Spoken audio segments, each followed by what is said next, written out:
வினா எண் 99. ஒரு விடுதியில் 75 மாணவர்களுக்கு 30 நாட்களுக்கு தேவையான உணவுப் பொருட்கள் வழங்கப்பட்டன. மேலும் 15 மாணவர்கள் விடுதியில் சேர்ந்து கொண்டனர் எனில் அவர்களுக்கு பொருட்கள் எத்தனை நாட்களுக்கு வழங்கப்படும் கேட்டிருக்காங்க. என்னென்ன கொடுத்துருக்காங்க? மாணவர்கள், நாட்கள்.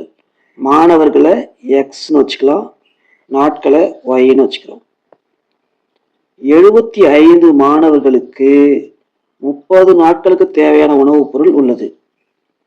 மேலும் 15 மாணவர்கள் விடுதியில் சேர்ந்துள்ளனர். அப்ப 75ஓட 15 ஆட் பண்ணா 90 மாணவர்கள். அந்த 90 மாணவர்களுக்கு ஏற்கனவே வழங்கப்பட்ட உணவுப் பொருள் எத்தனை நாட்களுக்கு வரும்னு கேட்குறாங்க. அப்ப இதை ஏன்னு வச்சுக்கலாம். மாணவர்களின் எண்ணிக்கை அதிகரிக்கும் பொழுது நாட்கள் கண்டிப்பா குறையும். எனவே இது எதிர் விகிதத்தில் உள்ளது.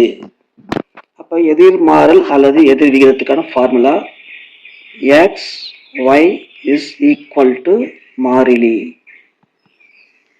x ஓட value 75, y 30 is equal to 90 into a.